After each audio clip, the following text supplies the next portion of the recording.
We're live on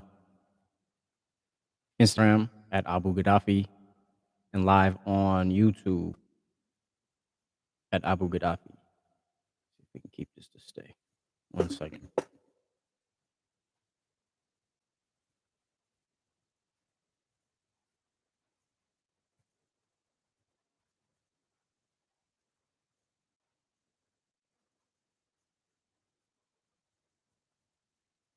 There we go.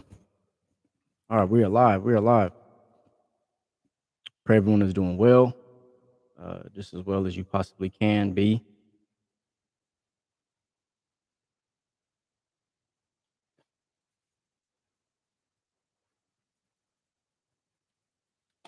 Pray you're being healthy,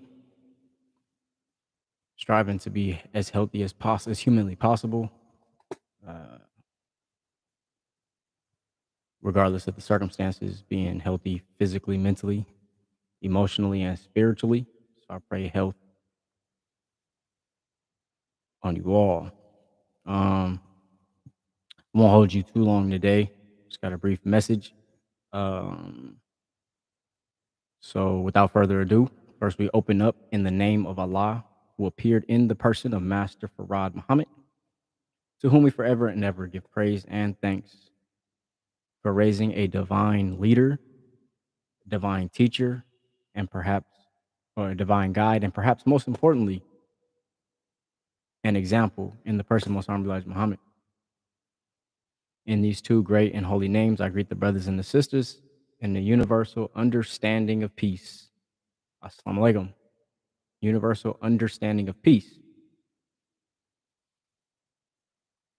Assalamu alaikum, when translated out of Arabic into English, simply means may peace be upon you, may peace be with you. So just greeting one another in peace.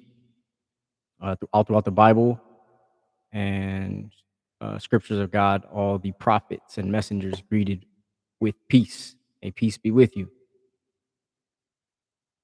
Regardless, even in the Bible where Jesus says, know that I not come to bring peace, but a sword, he greeted in peace.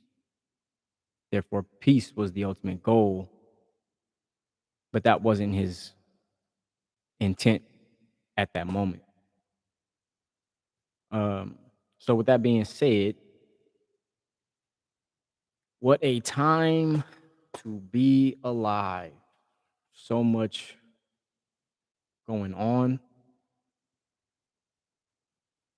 So much to go over and discuss. I won't take up too much of your time. The title today is Failed Duty and What Must Be Done. Failed Duty and What Must Be Done.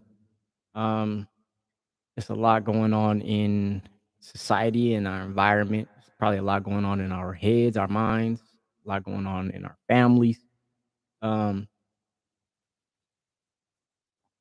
And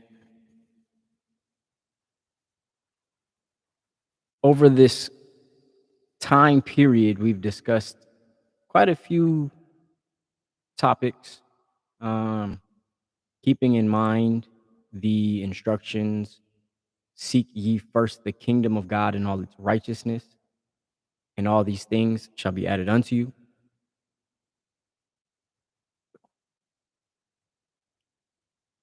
So I'm doing my best to stay focused on that, not too involved with material gain, not too involved with wealth, not too involved with anything outside of seeking first the kingdom of God and all its righteousness. Doing my best to stay on task and focused with that mind frame being established and constructed. I do understand that, even like Dr. Yusuf Bey would teach, we are building the hereafter tomorrow, but brothers and sisters got to eat today. So I understand the concept of having to be realistic, dealing with reality, focusing on the things that are important and not getting too overly philosophical, wanting to find the proper application today. Remember, we went over that knowledge is the accumulation or the gathering of information or truth, wherein wisdom is the application of that knowledge. So the focus here by seeking ye first the kingdom and all its righteousness is extracting the instruction from that because we're seeking wisdom. We're seeking the kingdom of God and its righteousness. So I want to briefly stop and say our prayer of, Dear Lord, in the name of Allah, who appeared in the person of Master Farad Muhammad, please grant me the wisdom to do the thing you put me on this earth to do in a way that pleases you and serves the people you put me here to serve, seeking that wisdom. And so, to my observation, there is much wisdom in that instruction of seek ye first the kingdom of God and all its righteousness. And all these things that you want, it will be a byproduct. It will just be added unto you. So that's where the mind is focused. That's where the establishment is focused on seeking seeking the kingdom of God and all its righteousness. So last week, we went over the false promises of the United States politicians, and we also went over what is the duty of the civilized man. What is the duty of the civilized man? And so today, fast forwarding, since we understand that the system of white supremacy has a duty and they're fulfilling that duty by continuing to give us false promises and pacify us collectively as a people, and us not collectively as original people not wanting to be dependent, not wanting to be consumers, but rather producers, and transitioning our minds from being consumers and transitioning towards being producers, not being dependent, but transitioning towards independence. We want to be proactive and preventative. Remember, Dr. Yusuf Bey taught that an ounce, when we're talking about weight, an ounce of a small ounce of prevention weighs more or is worth more than a pound of cure. Now, mathematically speaking, an ounce is small compared to a pound, but the value of that ounce of prevention, that value of that ounce, that small measurement of prevention is much more valuable than cure. So that's, we don't want to be reactive. We don't want to, as a people, constantly having to respond or react. React is a better term rather than response. For example, when you call the ambulance, they're the first responders, not the first reactors. So response is a better term to use. But even before that, we want to be proactive. We don't want to constantly have to be reactive when things are happening. And so that's, with that being said, that's the intent of transitioning outside of being a consumer. There's many things that we can consume. We can consume foods, drinks, poisons, toxins. We can consume entertainment, knowledge. We can even consume current events. We can, like the news. So since there are certain things that are happening in our environment that are being viral or that are being put into the news, whenever we see traumatic things that are happening in the news, it's almost force feeding. We're forced to consume this information. And because the information is used to cause us to react in an emotional way, we're being forced to react because we're being force fed as consumers. So the only way to transition out of that is a sort of fast. And we're transitioning out of consuming so much information, so much entertainment, so much distractions. And we want to transition into being productive and preventative. So, especially now with everything going on in the political United States political arena, there are a lot of things that we could be forced to consume and try to have to interpret what it means. For example, we reviewed the attempted assassination. We reviewed the false promises from Kamala Harris and the things that that meant.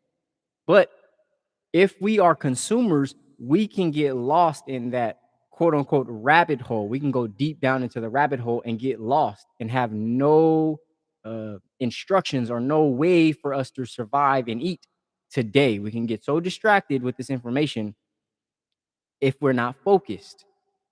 We can go through all the conspiracy constructions and conspiracy theories about how this person may was there and this and that and this and that rather than staying focused on what this thing means. And obviously, what we're seeing is a destruction, a divine destruction of an empire or of a kingdom or of a system. It's divinely prophesied that this kingdom or this empire of Babylon is written to fall. And so that's what we're seeing. And if we're so involved, so closely involved, it's like that the idea of the Titanic. First off, you shouldn't really be even want to be on the Titanic. But as it's sinking, it starts to have this gravitational pull from the water. If you can imagine in the ocean, and something large is sinking at a fast pace, anything in that orbit of that sinking ship will be the great whales. Those of us on the islands, we can understand the power and the might of the ocean. Well, in our spiritual realm, spiritual, and I'm not seeing this as to be spooky or anything like that. It's just that which the eye cannot perceive, such as actual gravity, oxygen, carbon dioxide, that which we breathe out. That's our spirit, our ruh. So that which the eye can't perceive still has the spiritual realm still has uh, physical implications, meaning it still affects the quote unquote physical world. So I'm not talking about some mystery ghost or nothing like that. I'm talking about actual science that we are affected by on the day to day. So I won't get too far into the down that uh, science of it, where the Most Honorable Elijah Muhammad speaks on removing of the atoms and things of that nature. We'll get into that at a later date. However, I do want to say that just like the ocean, where we see physical water, the spiritual events that are happening in society as a divinely destruction is happening as that the United States, this system of white supremacy, as it's falling in a real way, has also a gravitational pull, and we could get sucked right into it with everything else. So, with that being said, we want to be at a distance spiritually, physically. Most Honorable Elijah Muhammad teaches separation is the only solution. And so mentally, we can't be too involved because we'll get pulled into it. The gravity of the situation will pull us in mentally. Emotionally, the gravity of the situation will pull us in mentally, emotionally, physically. If we're physically involved in every way, shape, or form, if we're physically involved in the things that are going on in the system of white supremacy in the United States, if we're physically involved, we will get pulled like that gravity, like that sinking ship. When the ocean is pulling down that ship, as we see Babylon is falling, if we're not careful, we're going to get caught into that gravitational pull as well, because everything that happens in the physical also has spiritual implications. So the same way that the Titanic was sinking and people were getting pulled in with it is the same thing that we see with Babylon. As it's falling, people are getting pulled into it and being overly involved rather than stepping back and watching it happen. So, in last week's broadcast and our messages, we spoke on what is the duty of the civilized man and woman. And the duty of the civilized man and woman is to civilize the uncivilized. So I want to go deeper into that because our title today is what happens, fail duty, and what must be done if you fail to do your duty. So the duty of a civilized person is to teach the uncivilized who are savage. Now, last week we reviewed what a savage was, because if we don't be careful and to find out how these words are defined, then we can also get caught into this confusion. Because I know in uh, the popular clothing brand right now, there's the people wearing on their shirts that says Savage. And last week we also spoke on how some local brothers got the uh, sticker of uncivilized. And so I understand the need to do that because it's a separation from colonialism, but we don't want to slice our nose in spite of our face. We want to be on the surviving side of this fall. So it says the duty of the civilized person is to teach the uncivilized people who are savage. Well, a savage means a person who has lost the knowledge of himself and is living a beast life. And so savage is not limited to the quote unquote Caucasians. It's not limited to the Europeans. Many of us throughout our lives, the way that we live our lives, it shows and proves that we have lost the knowledge of ourselves, whether we be living in addictions, whether we be living uncleanliness, the way we eat. We it shows that one day we may know something and the next day we may act contrary to our knowledge, meaning, you know how they say if you knew better you do better. Well, sometimes we do know better and we still decide not to do better. So a review of last week's broadcast, where we said the duty of the civilized is to teach civilization to the uncivilized. We also know that the definition of civilized is to teach the knowledge and wisdom. We're going to stop there. To teach the knowledge, we understand knowledge is the gathering and the acclamation, or the accumulation, the gathering of information. So knowledge is the gathering or the accumulation of information or truth. So we understand the concept of teaching knowledge. And I think many of us have been able to accept that responsibility by sharing knowledge. Where the other side of teaching civilization is also teaching wisdom. And wisdom is not something that can be taught with mere words, because wisdom is the application of knowledge. Wisdom is the application of knowledge. So knowledge is the gathering of that information, where wisdom is the application of that information or of that knowledge. And that's how you become wise, by continuing to apply what you learn. Now, I want to be very clear here.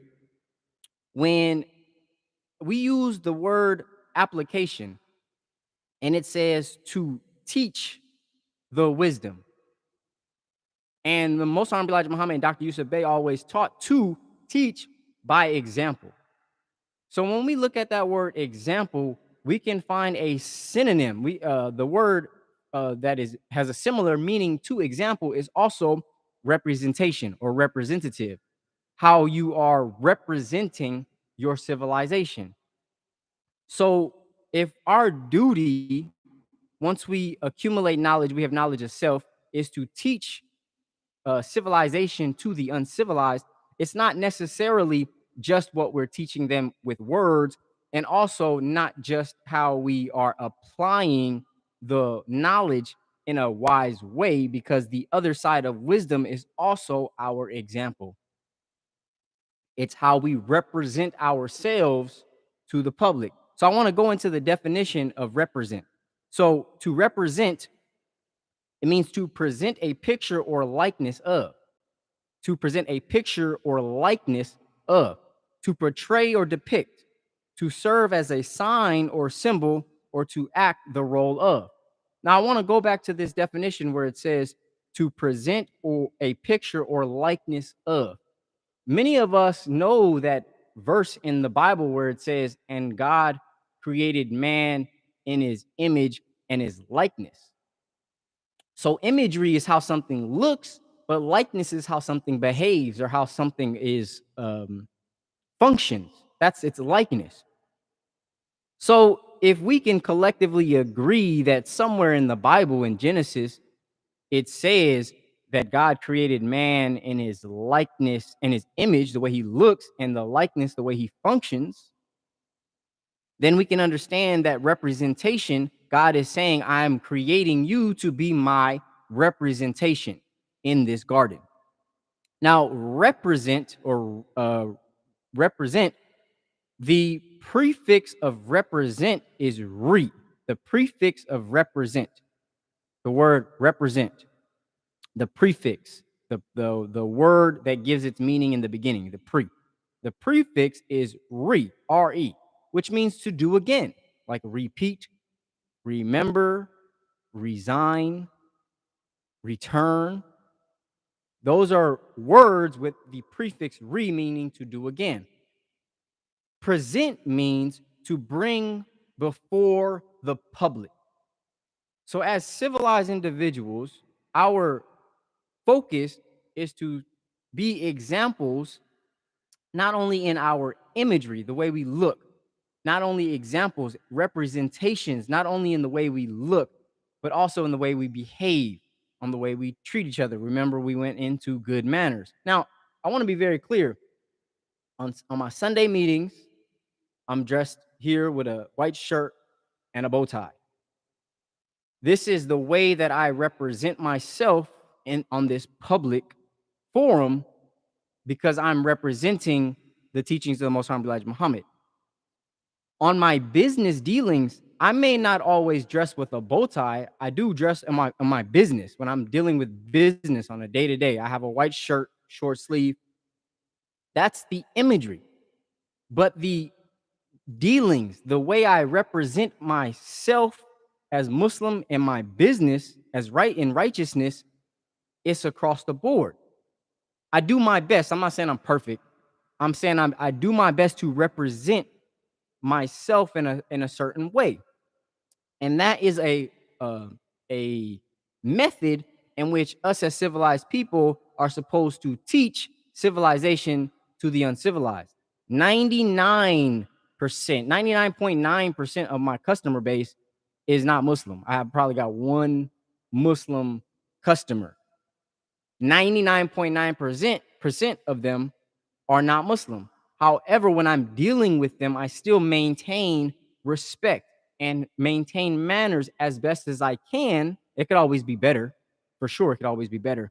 But because the purpose is because I'm being a representative, whether I accept it or not. People look at me and they want to know. I say, how you doing? Aloha. My name is Fatan Bey. So that my even initial, I don't even have to see them. When I answer my phone, someone calls me, aloha. That's my representation. They say, is this Fatan? Yes, my name is Fatan Bey. So then they're hearing, or if I'm seeing them in person, this is all having to do with representation, how I'm carrying myself, whether I've agreed to or not, simply because of what my name, first and last, represents. I can't be caught acting other than myself, because it gives my name and that which I carry a bad reputation. For example, my name is Fatan Bey. People can see my name and recognize that it's not a common name. The Most High Elijah Muhammad teaches that a good name is worth more than silver and gold. And we're made to get outside of these quote unquote European or slave names. So when we're given attributes of God, an attribute or a characteristic should also follow us carrying that name. And so, real quick, I want to say that's the whole reason why we open up as Muslims when we're engaging in the public, in this public forum. It's the whole purpose of opening up saying in the name of Allah, because that's subscribing to the fact that we acknowledge that we are representing.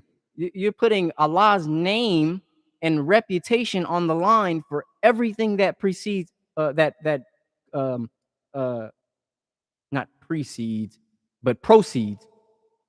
Everything that proceeds after putting your name is a representation of that reputation. You know, even in the streets, we know that reputation is important. How people hear and associate with your name, that's important. It's how you present yourself, that's important. So when we are in the public, we're also having a representation of ourselves. People are judging us whether we want them to or not. They're gonna judge us. So if we have a little bit of self-respect and care, we want not out of arrogance, I don't care what nobody think about me, but we should have enough care for ourselves to say, I care what I think about me. I care what my God thinks about me. And so if I know that God created me in his image and likeness, the way I look and behave, whether people know it or not, the way you deal with them, they're going to attribute your dealings with them to your belief in your God or your faith or the things that you believe in. So if you care about your God, then you should deal with people in a way where you're a representative of your God. So that is the reason why Muslims, we open up, even Orthodox Muslim, Bismillah, in the name of Allah. That's what that means, is you're giving all of the information that you're going to go into, you're attributing it to the reputation of your God. So God is going to take, because you put it on God, he's going to take responsibility. That's what we're getting into in terms of what must be done. And when you give the responsibility to God, when you say in the name of Allah, in the name of God, and you go in and continue and say some things, God is going to protect you in the public. But if God does not subscribe to the things that you have continued to state, there will be a chastisement. God is not to be mocked. There is consequences for everything that we do and say, especially today, because information is so widespread that as soon as you like something on in the public, so like let's say you're watching a video and you like it, that is the same way that we have contracts.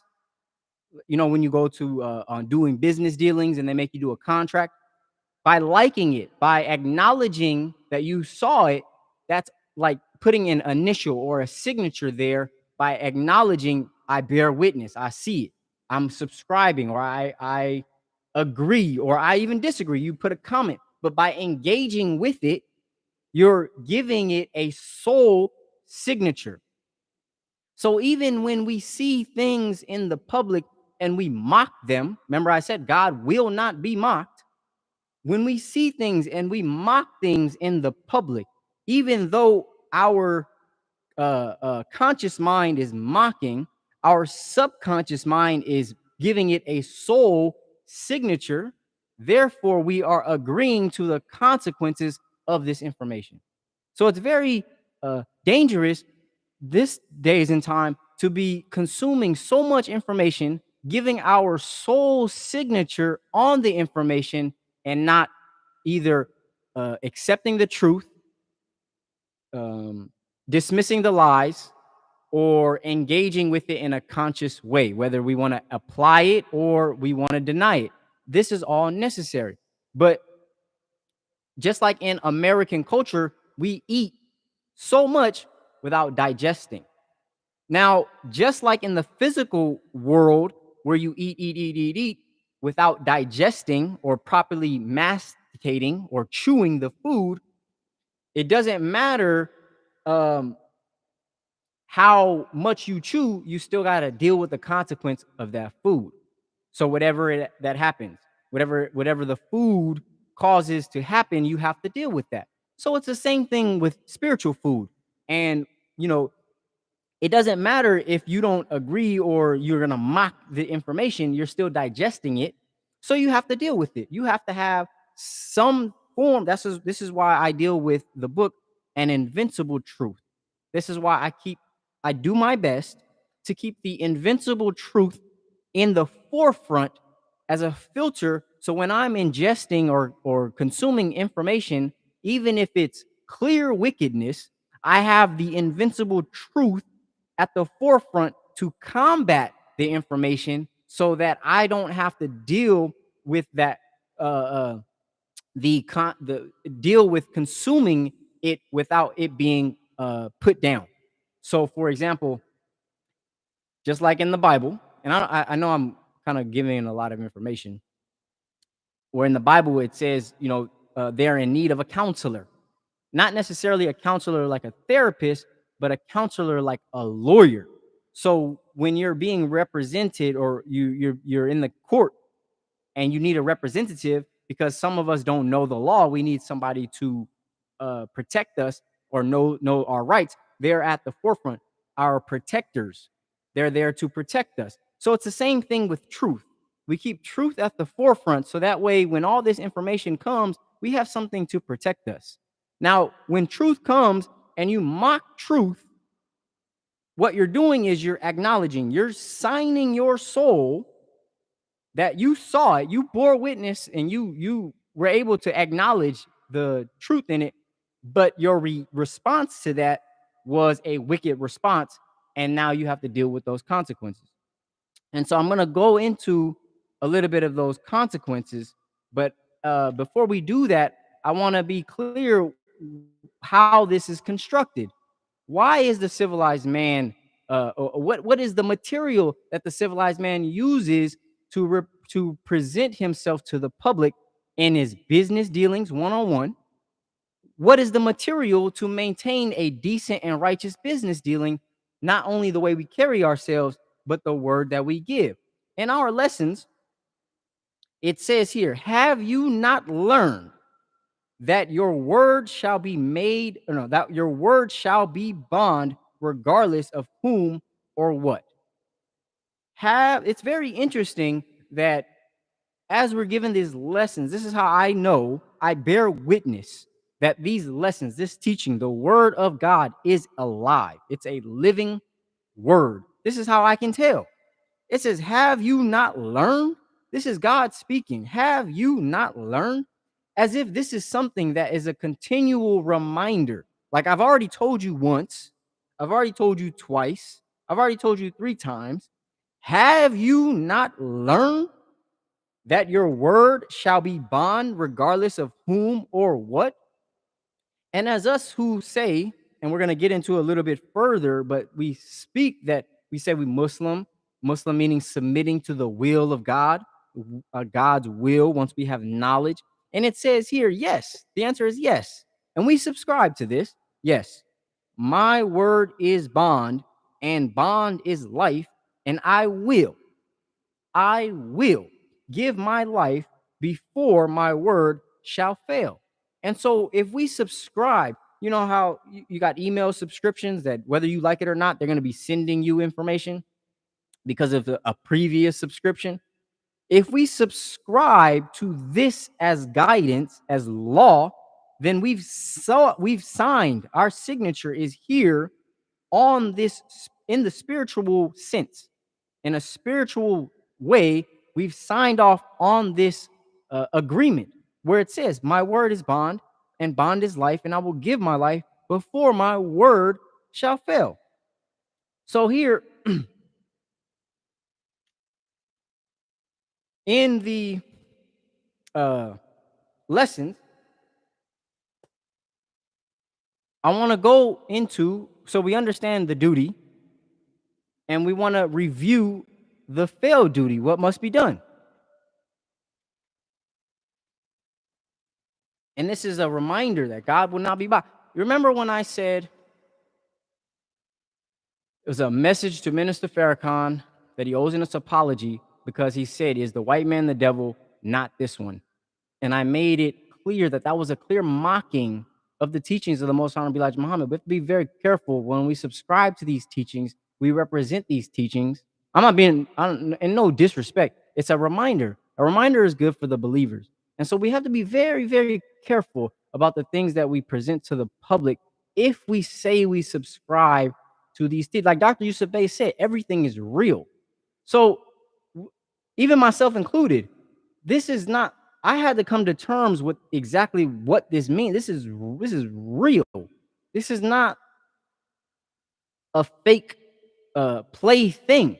And so this is what it means when we say I my life, my prayer, my sacrifice, my life and my death are all for Allah. That's what it means. That's what this is what it means to give a burnt offering to God. Burn means you have nothing left. So I just want to be very careful when it comes to the words that we speak and the implications, the consequences. Remember, cause and effect. So I want to go into our lessons, and things will make it's gonna be so clear. If we subscribe, it says, "Have you not learned? Your word shall be made bond." This is not in it says, regardless of whom or what. And this is something I'm working on myself. I'm not perfect, but I will show why I have to speak on these things.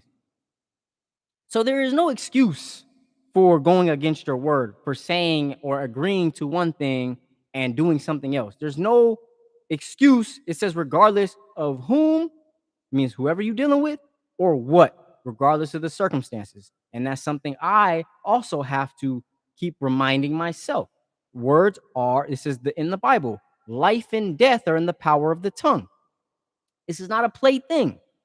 So it says here, what if a civilized person does not perform his duty, what must be done?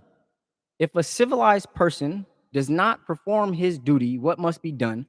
And it's very clear, a reminder from last week, wherein we said that a civilized person, the first person that a civilized person has to civilize is themselves. The first person or savage that the civilized person has to focus on is the savage ways of themselves. It doesn't stop there, but that's where the initial beginning is, and then we work on our immediate environment. So it says here, if a civilized person does not perform his duty, what must be done? The answer is, if a civilized person does not perform his duty, which is teaching civilization to others and self, they should be punished with a severe punishment. Now, I want to be very clear because there are biblical references uh, to Ezekiel chapter 3, verse 18,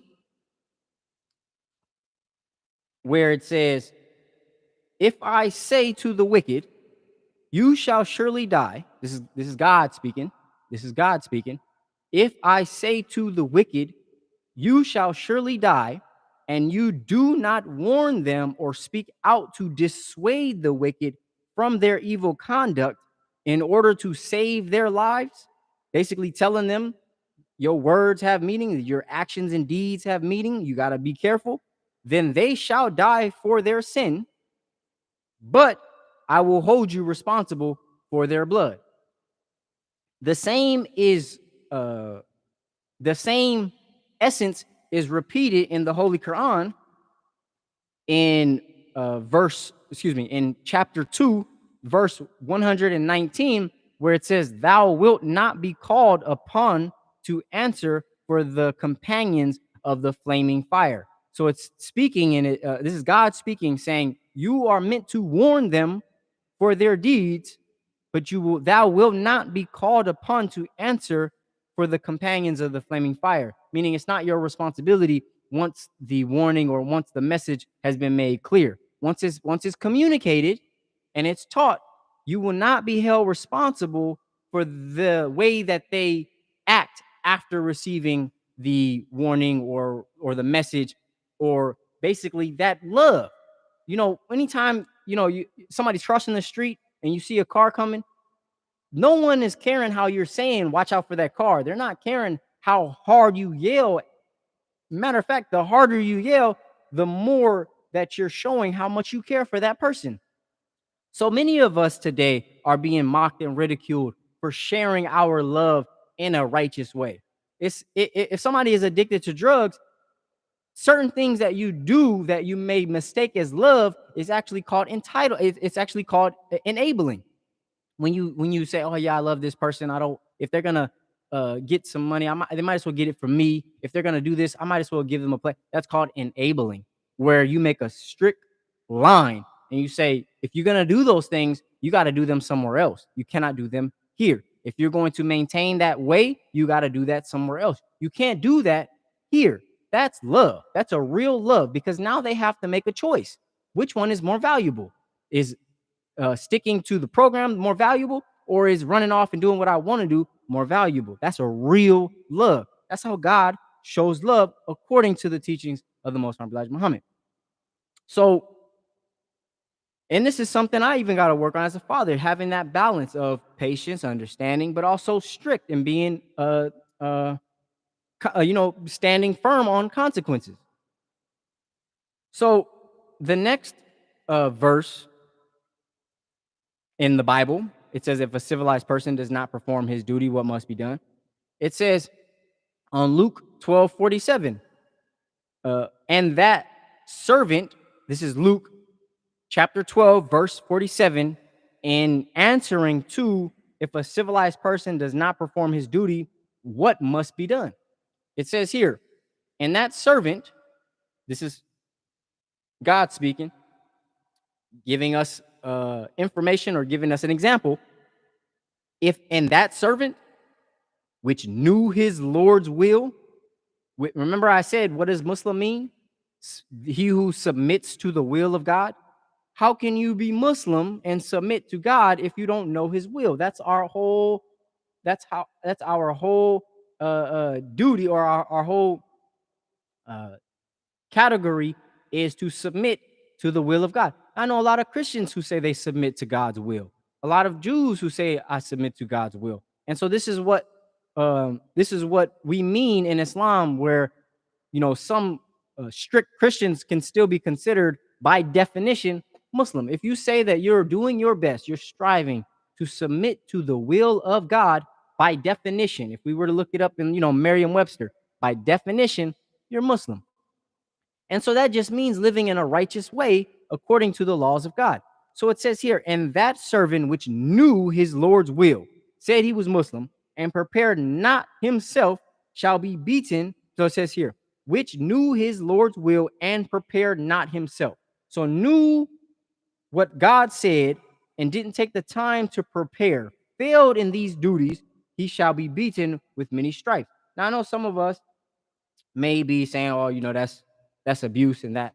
And according to the teaching of Most High Elijah Muhammad, it's not our responsibility to beat this individual with many stripes.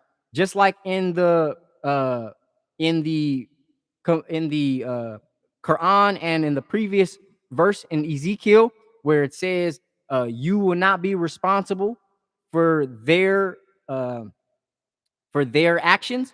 I want to show you in this book, The Black Stone by the Most High Elijah Muhammad, on page 66, he gives us an example of how Allah chastised or punished his brother for basically going against his duty and presenting a mockery, or whatever the action that his brother was doing was in a demonstration of his wicked thoughts and his wicked deeds and actions. So it wasn't for the Most Honorable Elijah Muhammad to beat his brother. It's for Allah to give that chastisement. And we have many examples. This is just one of them. So it says here, may God make you an example to the world. On page 66, it says this. So it says, I'm gonna just read the page. Bear with me. It says, "May God make you an example to the world that he is with me, Elijah Muhammad, and that you are with the devil, whom you probably didn't know and maybe now don't know, until the chastisement of Almighty God overtakes you suddenly, and as it has taken those who was before like you, suddenly when you think not." So he's not just talking about the chastisement and punishment of the quote unquote wicked in Babylon. He's also talking about those who are in our environment. It says this, it comes when you think not. It comes upon you and will destroy you. This kind of chastisement doesn't take the life of you, but brings you to shame and disgrace, as you wish your wicked tongue and language would do to the messenger. God just reverses it and brings it upon you, and then makes you live in despair and want. He makes you live in grief and sorrow until you are brought to the grave. This God Almighty gave you an example in 1935 here in Chicago by a brother of mine, whom I had trusted to be my own brother believer in Almighty God Allah and his religion Islam. Many of the Chicagoans saw the chastisement upon that brother of mine at that time. It says, Almighty God, Allah, gave him the name Khalat Muhammad, and who had pretended that he was with me and turned overnight and became my enemy and a hypocrite of Almighty God, Allah, and the nation of Islam.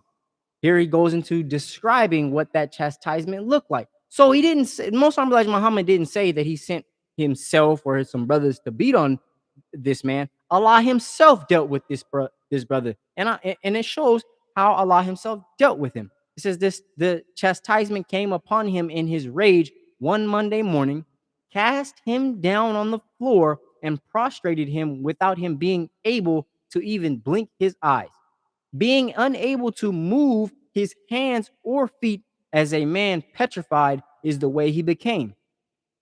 This condition often struck him from time to time until death took him away.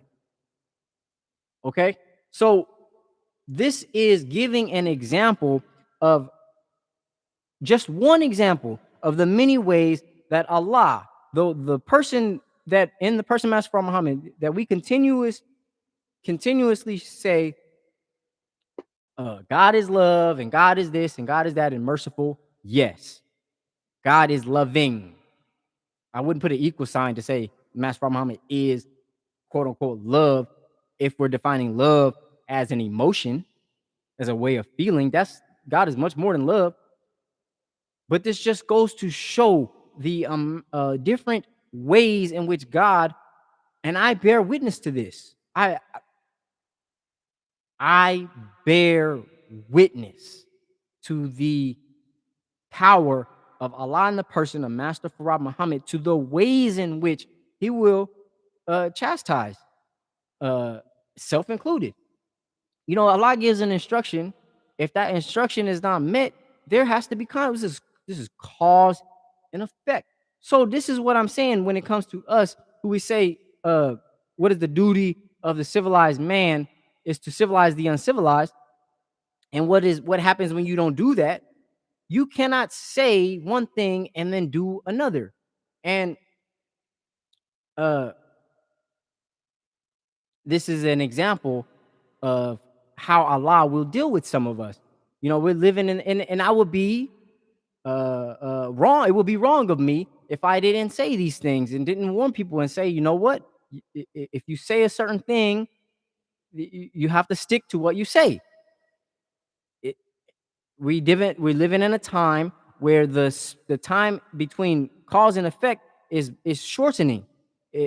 We gave Most Elijah Muhammad said that the devil was given 6,000 years to do what he do. Now we see that since that time is up, that respite was up for the devil to rule. Well, God's rule is a little bit more strict. God's rule is hear and obey. Do what you being told to do, and God will not be mocked, or else there will be consequences. This is, and I'm doing my best to show that the ways in which Allah chastise. It says here, He's not gonna just kill you for not submitting to his instructions. It says he's gonna deal with you on a mental level, on an emotional level, you know. And I don't want to. I'm not meaning no disrespect to Muhammad Ali. You know, may Allah, may he rest in peace. But we can see the way in which that he handled his teacher after 1975.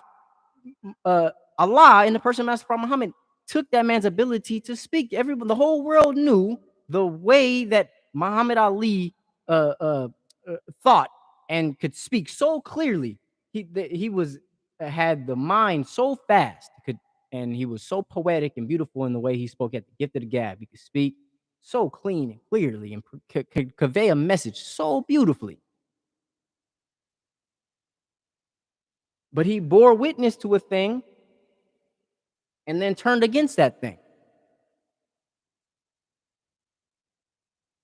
And so Allah dealt with him, took away the very, not even just, see, that's the thing. Boxers box. Boxers box. A good boxer is known for boxing. But Muhammad Ali was known for his ability to speak outside of the ring and the things that he spoke on. Now, again, no disrespect, but this is Allah, how Allah operates. And he's not the only one. There's time and time again where the Most Honorable Elijah Muhammad says that his mind, not Muhammad Ali, but speaking on hypocrites, the mind was snatched. So Allah is not, you're not just gonna kill somebody for not following instructions. Allah knows in ways to deal with people in a way where they'll get the message. You're not gonna just take someone's life. According to teaching Most Honorable Elijah Muhammad, his brother who turned hypocrite against him, he didn't take his life. He just struck him in the mind. He caused him to be overtook with consequence, overtook with basically paralyzed. He couldn't even move. All he could do is couldn't even blink. He just stood there and didn't do nothing. And that's to show forth that Allah is saying, who is the real power here? And so that in that same fashion, this is why we are told in Islam, I fear no one but Allah, because we understand the extent that Allah will go for to make sure that his will is accomplished.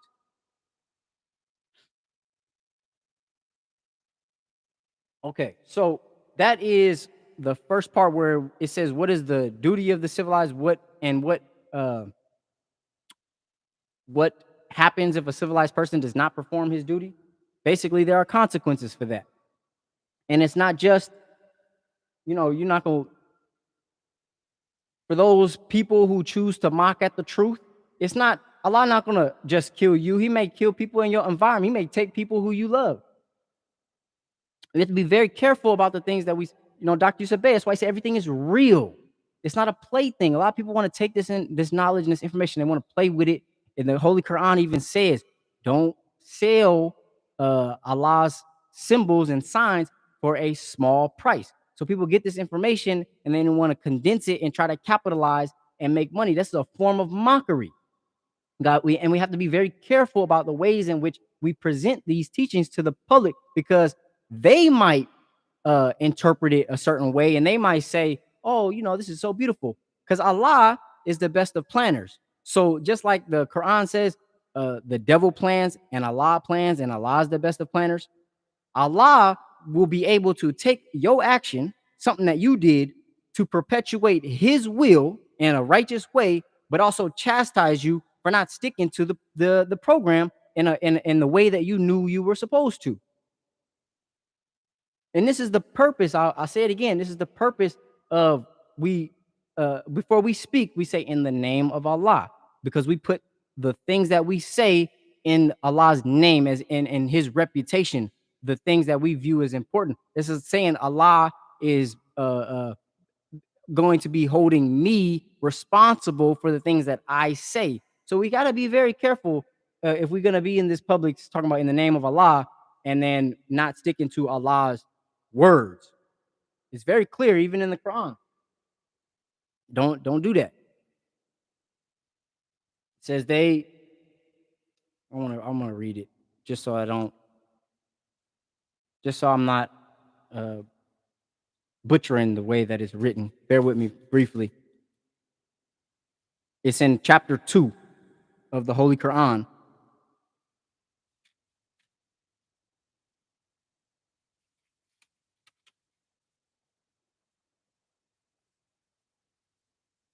This is another verse in chapter 2 of the Holy Quran. This is not the one I was speaking on, but it says, "And if they had believed and kept their duty, reward from Allah would certainly have been better, did they but know." But here, okay, here it says, uh,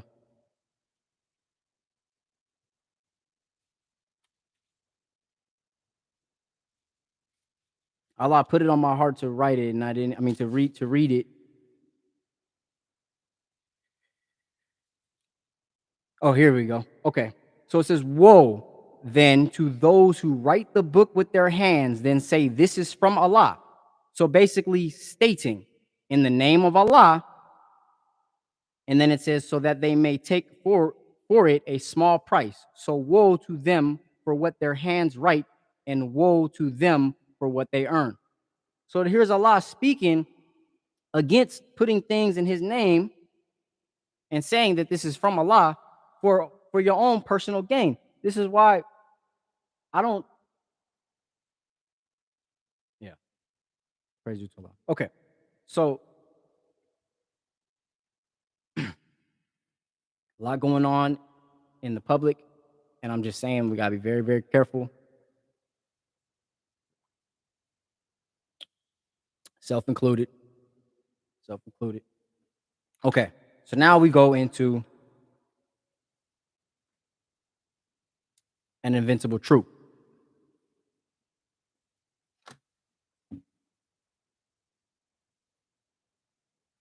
Now, that bridges us to an invincible truth.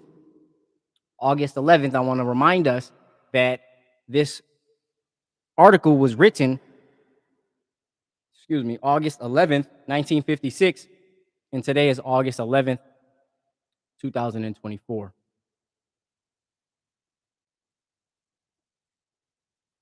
So it says, civilized man fails to perform his duty, what must be done? You must know that you have been rightly civilized. No one can enslave another who has equal education or knowledge. My people lack science of the right kind.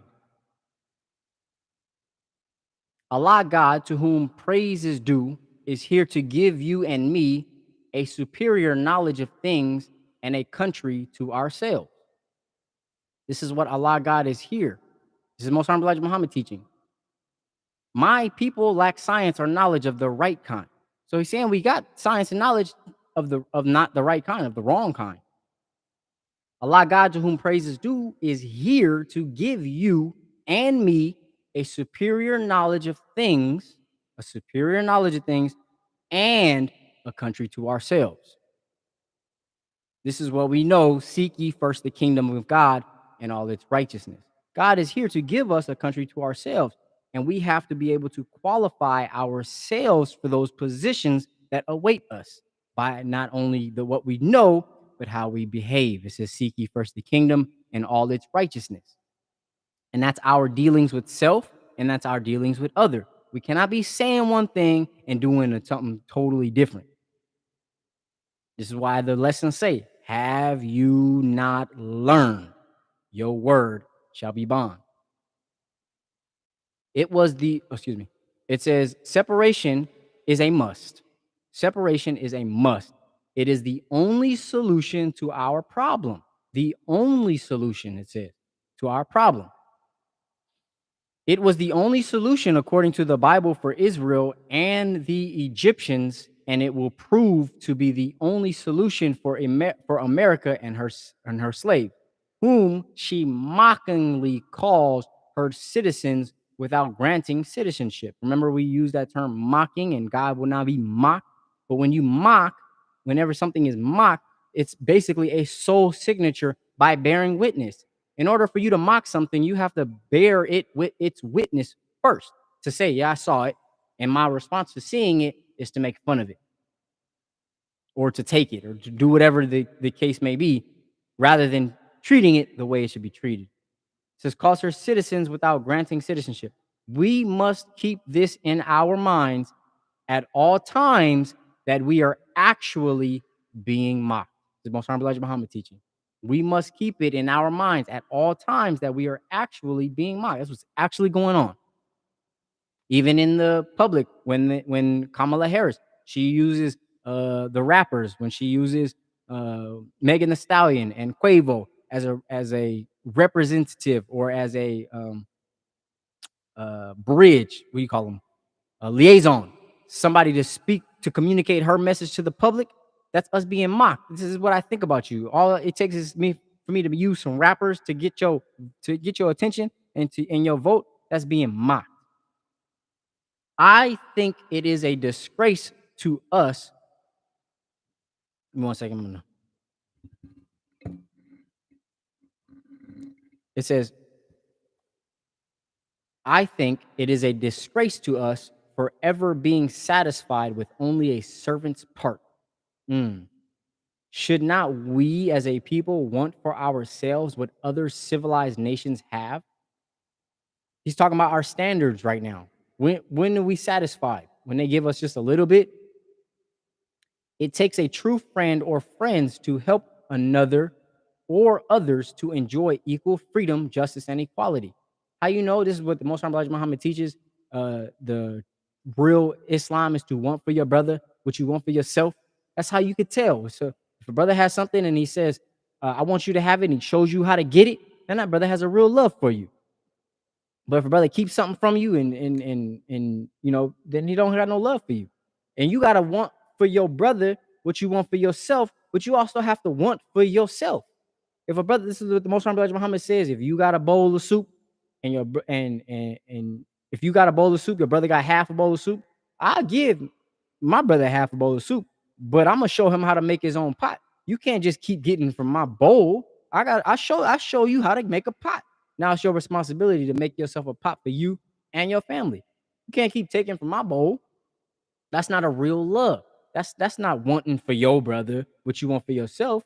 That's wanting for yourself what you want for yourself. Today, for the first time in our history, we have turned that true friend.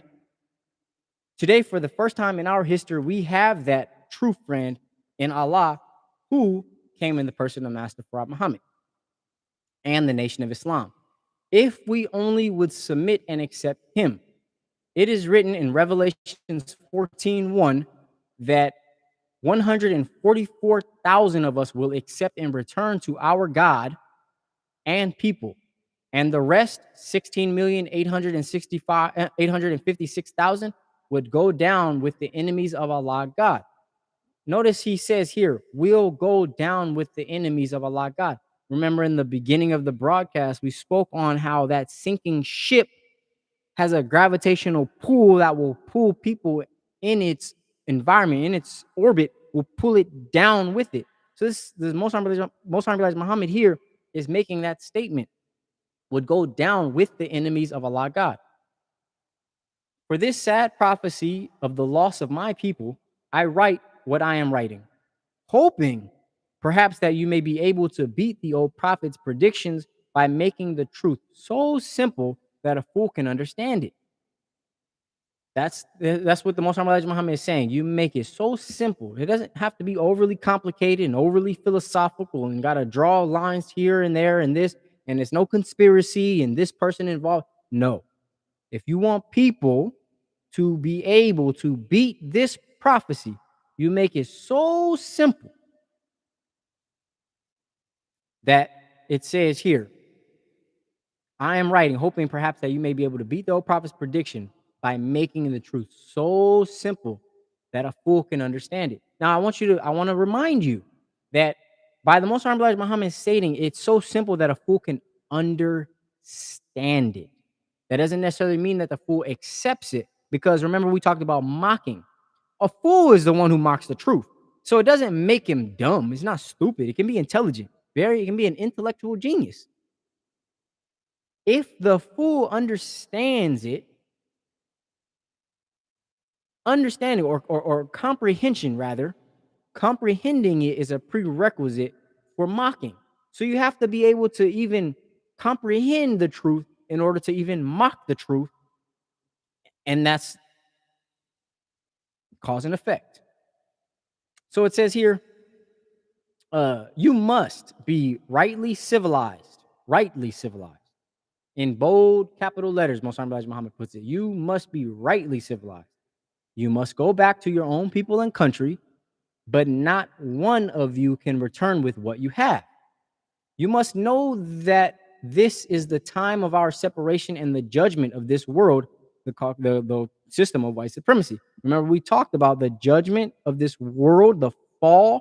It's already divinely written that this empire must fall due to cause and effect.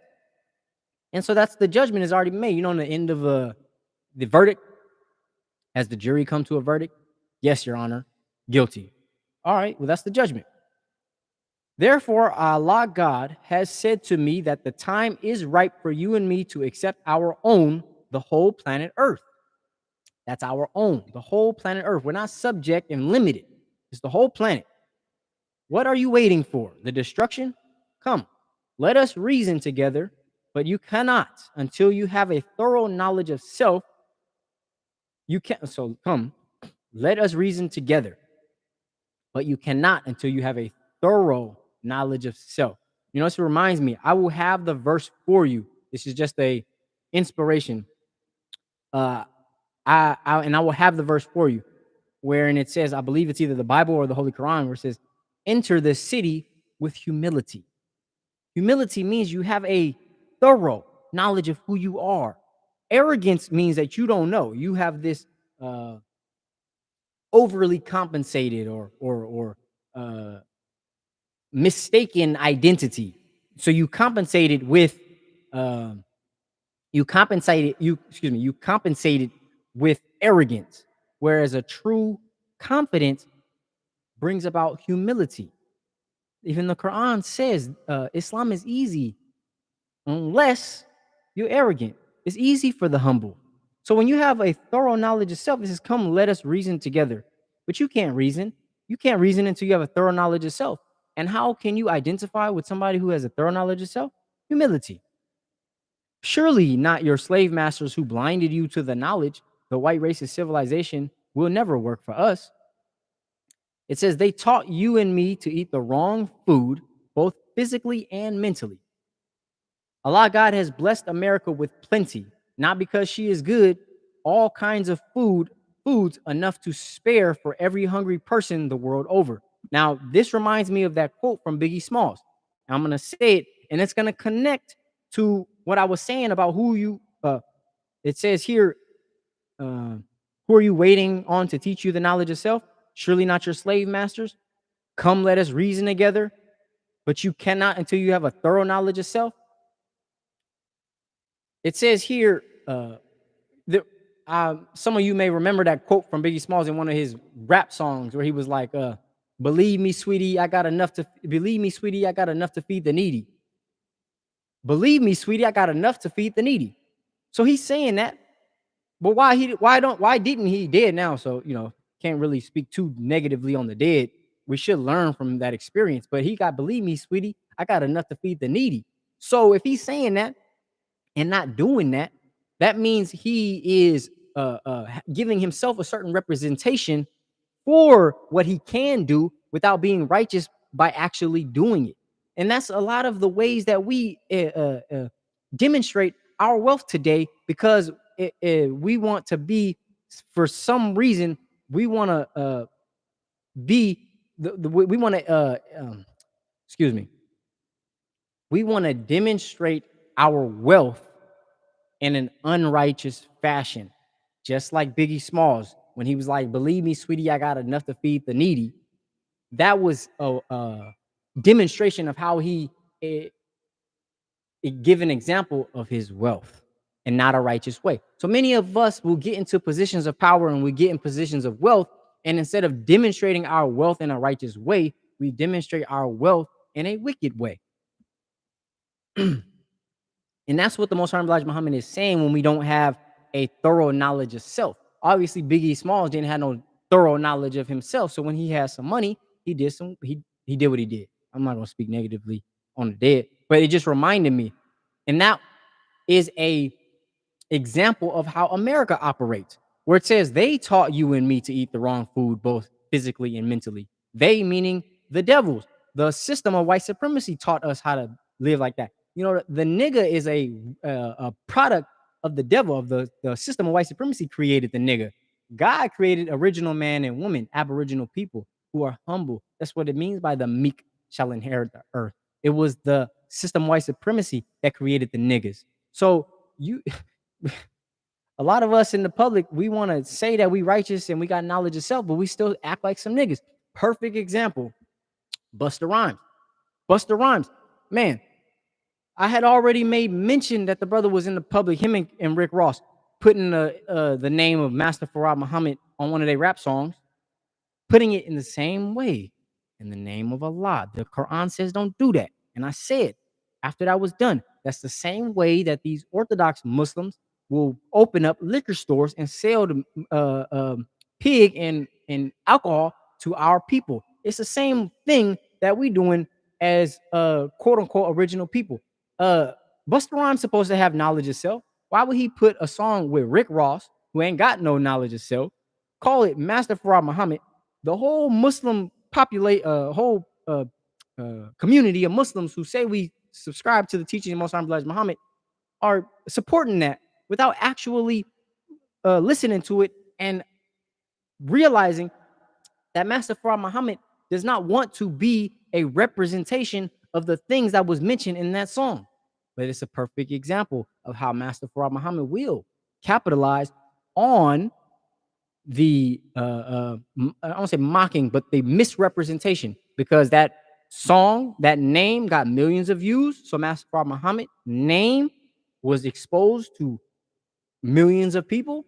However, on the flip side, the consequences of that action, look at the things that is being exposed in the music industry, particularly when it comes to Rick Ross and Busta Rhymes. Busta Rhymes just put out a video of him wearing a dress, and Rick Ross and they having being exposed for having homosexual relations with P. Diddy, and they whole little community has got all these things that are being exposed. And he put out a song. Rick Ross put out a song that said Master Farad Muhammad. You see the problem when you call these things upon yourself, and you got to deal with the consequences. And I had made mention that that was not a thing to do, but a lot of us Muslims, we get so excited when rappers want to do something and with the Muslims. Excuse me, we get so excited when the rappers invite the Muslims. That's not yo. Just to put it in perspective, that would be the same as Muslims. We supposed to be like Noah on the ark, and the rest of society is supposed to be drowning in foolishness and wickedness, and we supposed to provide them with a safe haven. Do you think, now this is in the Bible, and Allah warned Noah to stop worrying about them, but I'm saying this was a learning experience for us, that the Noah felt bad and wanted to go out to the people, and God told him, don't do that. If you do that again, I'm gonna drown you too. That's like the people who are drowning in wickedness saying, come and hang out with us. That's not how it's supposed to go. It's but nah, nah, nah, nah, nah, nah. I see what you're doing. I love you, but you got to come out of her. You sitting here perpetuating this wickedness, just like Biggie Smalls. I got enough. Believe me, sweetie, I got enough to feed the needy. That's a cool verse, but when it has, it's a cool verse. It's very lyrical. But when we actually, as a people, have needs that aren't being met, that's mocking your own people. I mean, that's yeah, obviously, he was selling drugs in his music and everything like that. So, with that being said, we have to be very, very careful.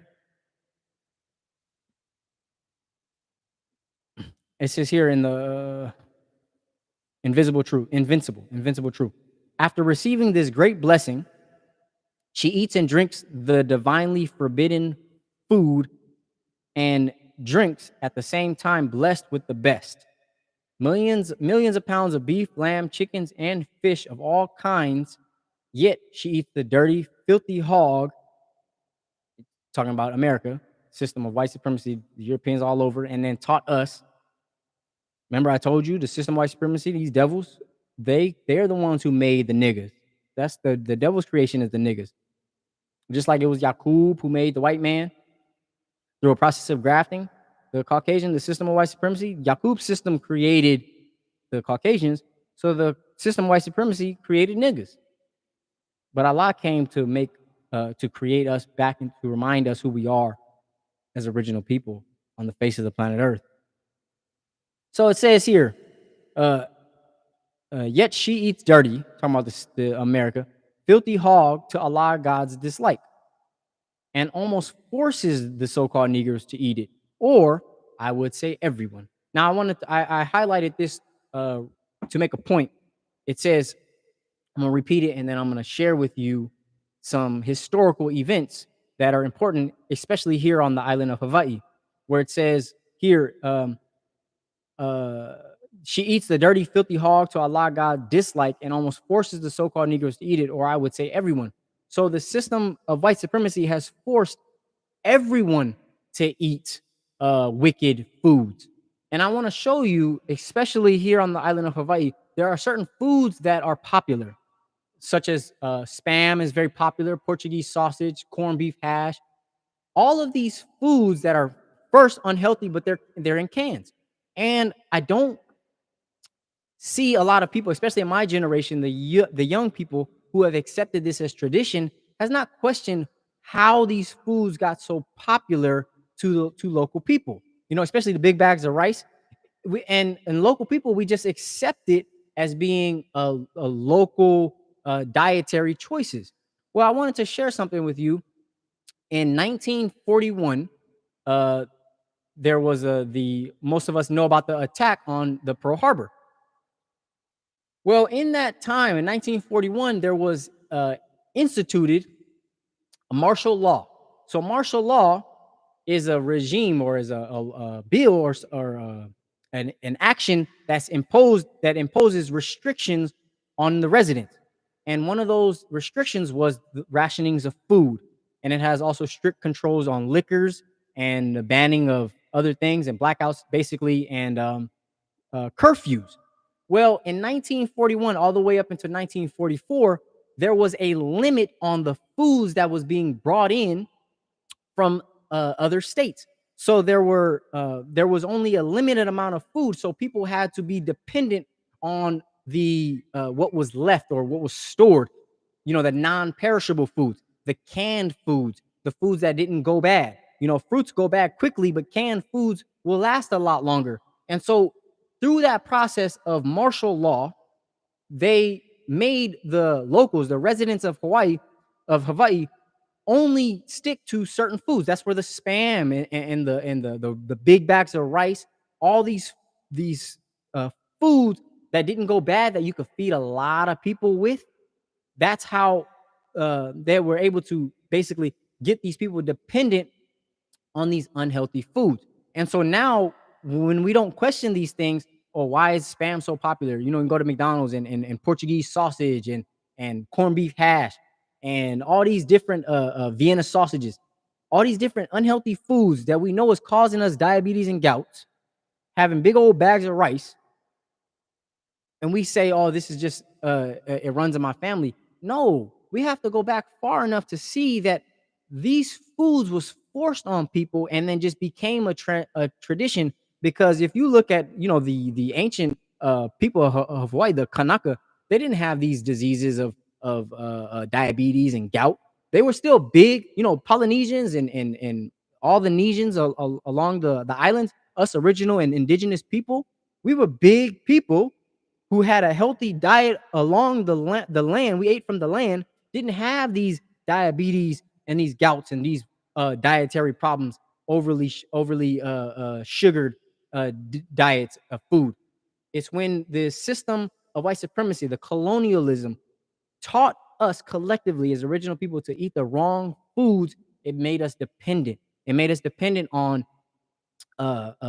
getting imports. It made us dependent on canned foods. And then when they cut, if we grew our own foods, it don't matter if they cut the import export, because we have access to our gardens. And that's the way in which we're transitioning today. But I think it's important for us to realize how these unhealthy foods became tradition in our local people. It's not that we just chose to eat like that. It was the foods that were left after martial law that quote unquote poor people had access to that could feed a lot of people. And that's why we're still dependent on fast food, McDonald's, Jack in the Box, Burger King, KFC, all these different fast foods. The reason why we are still addicted and stuck on it today is because it's a way in which it's cheaper to feed a lot more people. We're the ones with the bigger families. I got 5 children. So if I only had a certain amount of dollars, I gotta be able to feed all of my children in the cheapest way possible, so everybody can eat and nobody's hungry. So if I didn't have many options like a lot of us don't have, I would go to McDonald's. I would go to KFC, or I would go to the store and buy a bunch of cans of spam, or a bunch of cans of corned beef hash, or a big old 20-pound bag of rice, and have enough food to feed the entire family. And so that's the method in which these colonizers make us dependent on them by teaching us to eat the wrong foods. Because if we were back in our rightful original state, we would say, to hell with your dependent food. I would just grow food from the land. And there was a process that made that illegal. And not only did they make original foods, the healthy foods, illegal, they also made it dependent on import. Doesn't make sense for an island to be dependent on import. That does not make any sense unless you're trying to prostitute and pimp people if you make them dependent. And that's what we can see today. That we're so dependent on import to get the things that we need rather than producing it right here, that we're called to be dependent. And that's a method of the devil. That's so evil and wicked for people to do that to another people. So it says here, I would say everyone, and that's right. That's God speaking, saying that these wicked systems made everyone dependent on eating the wrong food. And it's not just, you can go to anywhere. You go to any native who has lost their culture and they're dependent on this system. They're eating unhealthy foods. You go there, they got it's a diet of soda and a diet of fast food and alcoholism and gambling. We didn't create these things for ourselves. This is a weapon to keep us dependent and not having the knowledge of how to be sustainable. This is an unsustainable system that we're subjected to. It says she meaning America, drinks more alcoholic drinks than anyone else. She is blessed with so much wheat that she can hardly find room to store it, and will even burn it to raise the price. Yet she teaches the so-called Negro to eat cornbread and the hog. Cornbread and the hog. It's not good for us. Any type of corn. Corn is not good for our stomachs. That's why they feed it to the animals. But I want you to hear that one more time. It says she drinks more alcoholic drinks than anyone else. Most times, Elijah Muhammad is saying she, meaning this system, the United States, America. She collectively has drinks more alcoholic drinks, and we fall right victim to that. We think that being alcoholic is just normal. Like, oh, all my family drank. I knew growing up and I was in high school, that was just a thing to do. You drink Heineken or beer, and that's just the thing that we did. But we don't know that's by design, us being alcoholic. Because if you travel to the reservations, they have liquor stores in there. You travel to the hoods, they're the only place where people live that they have ready access. Civilized people have that ready access to alcohol. You cannot go to a wealthy neighborhood and they got a liquor store right around the corner. Why is it that you go to a wealthy neighborhood, there's no liquor store in their community, but you go to the hood, you go to the reservation, you go to down the street from where you live in the country, right on the corner, there's a place you can get some liquor. Why is it that our people keep having to be subjected to that type of lifestyle? And so it says she is blessed with so much wheat that she can hardly find room to store it, and will even burn it to raise the price. That's evil. That's wicked. They have enough, just like Biggie said, I got enough. Believe me, sweetie, I got enough to feed the needy. That's the same thing America's saying. I got enough, but I'm going to burn what I have just to cause you to be more dependent and pay more. That's wickedness.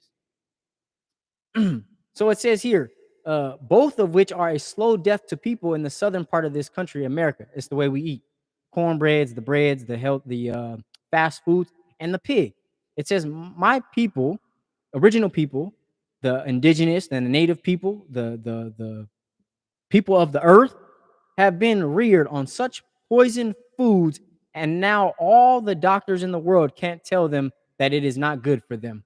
If your doctor was telling you the truth, he'd say, "Yeah, I need you to stop eating all this white rice and these spam and this corned beef." And you know what? And the problem is somebody might even tell you, but because we've been conditioned so much to think that this is a family tradition, because as far as you knew your family ate like this, then we justify our own death. Oh yeah, I don't know any better. My family ate like this. Well, if you go back far enough, your family didn't eat like that. All hogs contain trichina, which is it's called the pork worms. And you can't boil these, you can't kill these worms. If you want to test, you want to be an a scientist, you take a pork chop. And we've done this in as Muslims, we've took this to the test, and it's I bear witness. You take one of these pork chops from the store and you drop it in a pot of water and you boil that water and you watch in enough time, you're gonna see some of these worms come out. You're gonna see the worms come out and they won't die. And as you cook this pork, you cook this pork, this spam, the heat does not kill this worm. And so even a lot of like I know in the hood, as black folks, a wives' tale is that oh, you just got to cook that. You got to cook the pig, and the worm will die. That's not true. It doesn't die.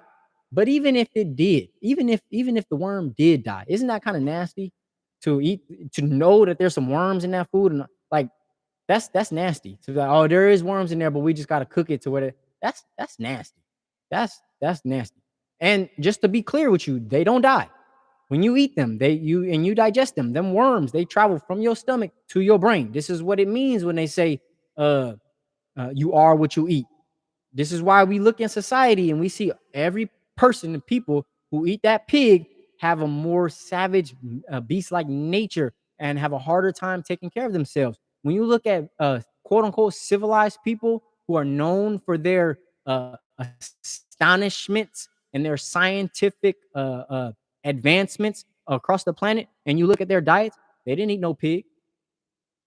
They were clean. They didn't eat no pig.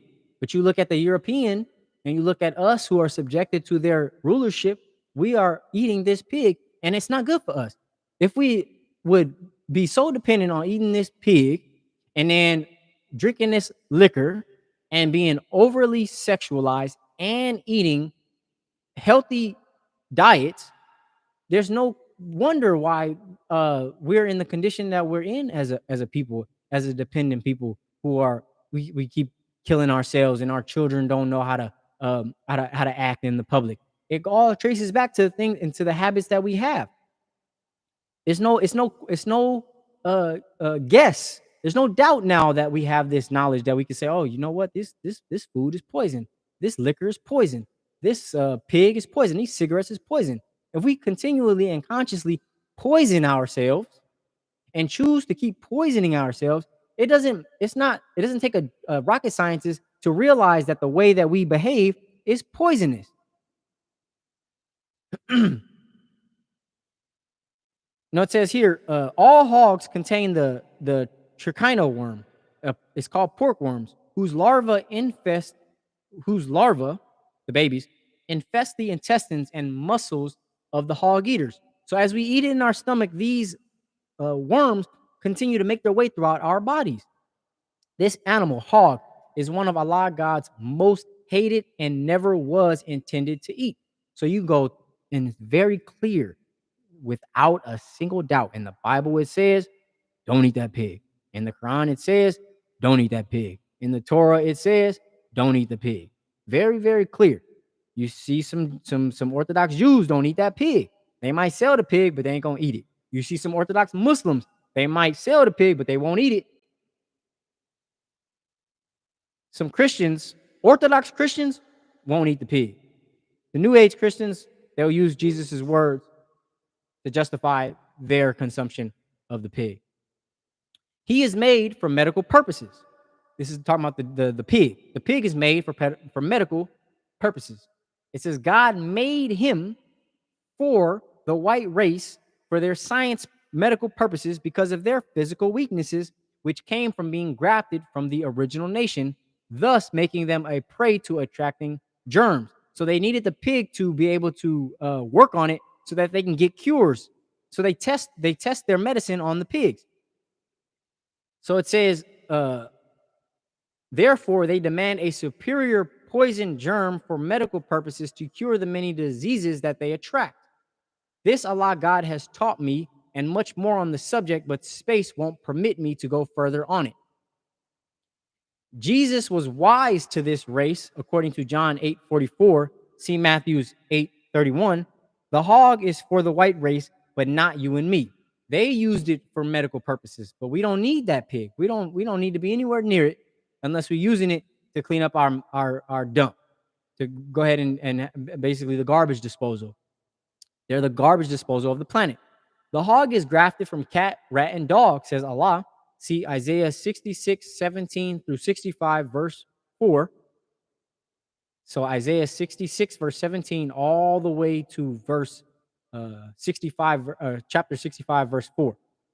The Holy Quran says of them, those who refuse to obey Moses. Moses is the one taught the Jews, said, leave that pig alone. Allah cursed them and made them apes and swine. Take yours and give them theirs. Take yours, accept your own and be yourself. Take yours and give them theirs. Leave their foods alone. Okay? So I know we kind of went through a lot.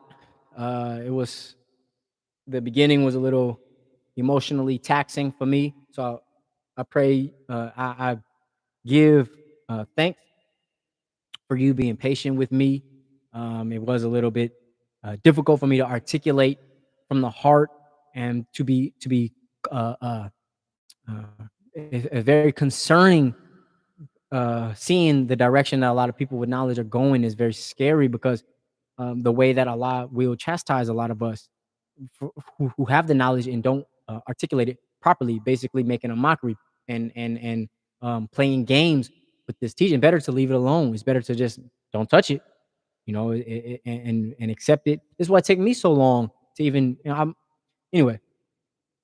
So with that being said, I thank you for joining me and being with me this far. I pray you are doing well. I pray you remain healthy. If there are any questions, feel free to ask your questions if you have any.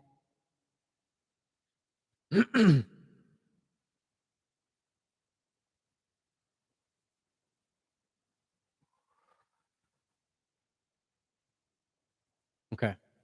So with that being said, I don't see any questions at this moment. Um, I pray for you to be in the best of health. I pray that my words are received in the best of fashions, received in the best of light, and received as they were intended to be given from the heart. I pray that they are also received from the heart in a caring and loving fashion. Um, and I pray that my uh, uh, sacrifice on this altar is received from Allah in the properly intended fashion. And so, with that being said, uh, until next time, I greet you as I came in the universal understanding of peace. Wassalamu alaikum.